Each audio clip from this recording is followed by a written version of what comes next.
शब्द बोलते हैं। शब्द का प्रभाव अच्छा या बुरा हमारे मन, उत्साह और कर्म को प्रभावित करता है। अच्छा बोलने से, अच्छा सुनने से हमारे अच्छे सोच का निर्माण होता है। ग्रह है, ग्रह की एक अपनी एनर्जी होती है, वह समय काल के साथ रूपांतरित होता है और जिस एनर्जी के साथ हम रहते हैं वही हमारे साथ रूपांतरित होता है।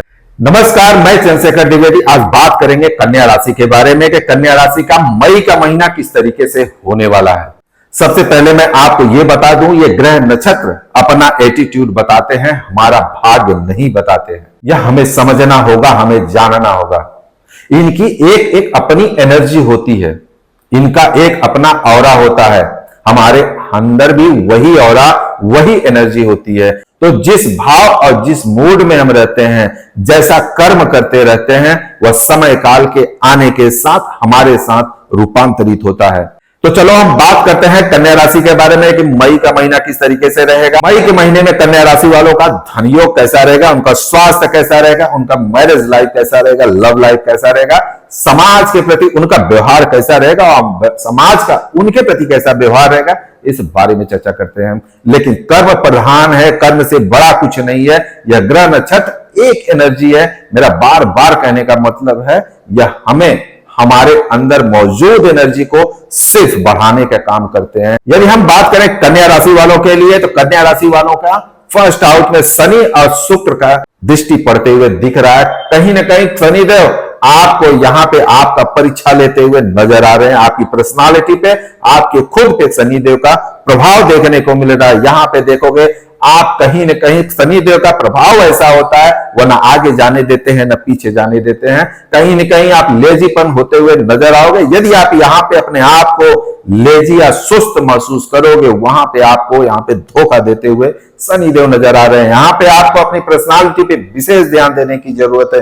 आपको अपनी साज सज्जा पे, आपको अपने पहनावे पे, आपको अपने विचारों पे ध्यान देने की जरूरत है। यहाँ पे आप यदि आलस्य करोगे तो शनि देव का यहाँ पे आपके पर्सनालिटी की वजह से प्रभावित करते हुए नजर आ रहे हैं। यदि कन्या राशि वालों के धन भाव की बात करें, तो कन्या राशि वालों के धन भाव पर राहु और गुरु दोनों की दृष्टि पड़ते हुए दिख रहा है। यहां पे देखोगे आप अपने धन के प्रति, जगह जमीन के प्रति आपको देखोगे यहां पे बहुत ज्यादा आकर्षण होते हुए नजर आएगा, क्योंकि राहु का नेचर है, राहु रिक्वायरमेंट है, राहु चाहत है। राहु अपने जीवन में सब कुछ आपको देने के लिए आता है। यहां पे राहु देते हुए नजर आ रहे हैं। गुरुदेव का कहीं न कहीं आपका कृपा बरसाते हुए यहां पे नजर आ रहे हैं। आप देखोगे इस समय 18 मई के बाद आपके जीवन में यदि कोई रुका हुआ आपका कोई प्रॉपर्टी है या प्रॉपर्टी लेने के सोच में हो, तो निश्चय ही आपको यहां पे आपका काम बनते हुए नजर आ रहा है।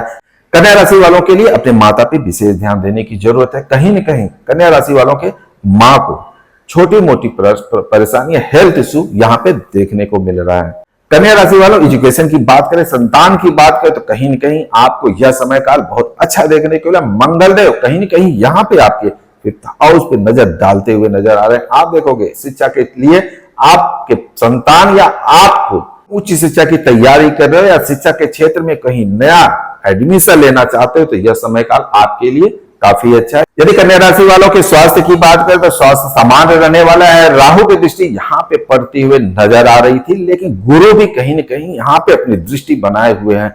राहु और गुरु दोनों का कहीं न कहीं चंडाल योग बनते हुए यहाँ पे नजर आ रहा है। इसलिए आप अपने स्वास्थ्य पे विशेष ध्यान देने की जरूरत है। आपको योग, ध्यान, मेडिटेशन करना चाहिए, क्योंकि स्वास्थ्य आपका सही रहेगा तो ही आप अपने जीवन में कुछ भी कर सकते हो। या कोई भी इंसान यदि स्वास्थ्य सही है तभी वह अपने धन के बारे में, काम के बारे में सोच सकता है। इसलिए स्वास्थ्य पे आपको विशेष ध्यान देने की जरूरत है। मैरिज लाइफ, लव लाइफ की बात करें तो 7th हाउस पे शनि की दृष्टि पड़ते हुए नजर आ रहा है। कहीं न कहीं यह समय काल आपके लिए अच्छा नहीं है। यहाँ पे देखोगे छोटे मोटे वाद विवाद होते हुए नजर आएंगे। सूझबूझ और समझदारी रखने की जरूरत है, एक दूसरे को समझने की जरूरत है। यही चीज आपको लव लाइफ में भी देखने को मिल रहा है। आप देखोगे यहाँ पे एक दूसरे को मनमुटाव, एक दूसरे से लड़ाई झगड़ा होते हुए नजर आ रहा है। आपको यहाँ पे सूझबूझ रखने की जरूरत है। यदि हम करियर की बात करें, तो यदि आप कहीं जॉब सर्च कर रहे हो, कहीं आप जॉब की तैयारी कर रहे हो, तो निश्चय ही आपको यहाँ पे सफलता मिलते हुए नजर आ, क्योंकि गुरु की दृष्टि कहीं न कहीं आपके प्रभावित करते हुए नजर आ रहा है। यहाँ पे आप देखोगे यदि कहीं जॉब कर रहे हो तो आपको यहाँ पे इस समय काल में प्रमोशन होते हुए भी नजर आ रहेगा।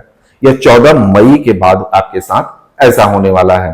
और यदि आप कहीं आपका प्रमोशन रुका हुआ है, निश्चय ही यहाँ पे आपको प्रमोशन होते हुए नजर आएगा। आप देखोगे आपके कामकाज के क्षेत्र में आपको अप्रिशिएट करते हुए भी नजर आए। यदि आप विदेश से संबंधित काम करना चाहते हो या विदेश से संबंधित काम करते हो या विदेश जाना चाहते हो, यह समय काल आपके लिए बहुत ही अच्छा है, क्योंकि राहु की दृष्टि कहीं न कहीं 12th हाउस पे पड़ते हुए नजर आ रही है।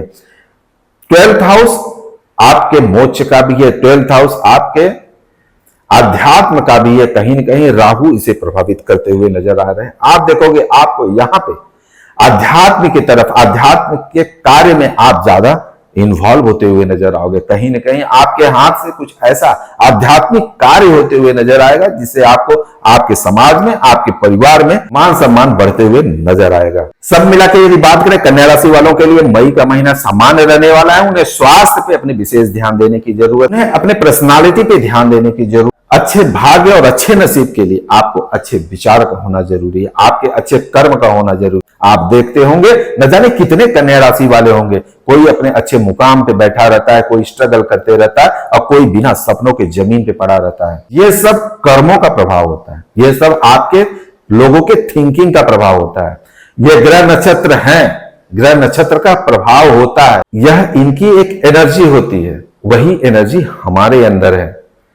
जिस एनर्जी, जिस भाव से हम रहते हैं, वही एनर्जी, वही भाव जब समय काल चलता है, जब समय माहौल बनता है, तो वही एनर्जी हमारे साथ सिंक्रोनाइज होती है, वही भाव हमारे साथ सिंक्रोनाइज होती है और वही हमारे साथ होता है। इसीलिए किसी के साथ बहुत अच्छा होता है, किसी के साथ खराब होता है। यह राशिफल हमारा भाग्य नहीं बताता है, यह राशिफल, ये ग्रह एक एनर्जी फॉर्म होते हैं, वह हमारे अंदर होते हैं। यह हमारे समय के साथ हमें, हमारे विचारों को हमारे जीवन में रूपांतरित करते हैं।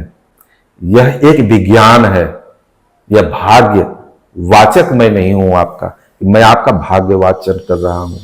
यदि आप हमारे चैनल को पहली बार देख रहे हैं, हमारा वीडियो पसंद आया है, हमारी बातों को अगर आपको अच्छा लगता है, हमारे विचारों को अच्छा लगता है, तो लाइक और सब्सक्राइब जरूर करिएगा। मेरा उद्देश्य सिर्फ आपको शब्दों से जगाना है, हम आपके भाग्यवाचक नहीं है और ना ही कोई आपका भाग्य पढ़ सकता है। आपका भाग्य खुद आपको बनाना पड़ेगा। आपके अंदर वो एनर्जी है, वो एनर्जी ये ग्रह नक्षत्र के द्वारा आपके पास आता है और जिस समय, जिस काल, जिस मूड में रहते हो वही आपको मिलता है। तो आपको पॉजिटिव रहना अति आवश्यक है। आप अपने सोच को, विचार को ऊंचा रखना अति आवश्यक है। नमस्कार।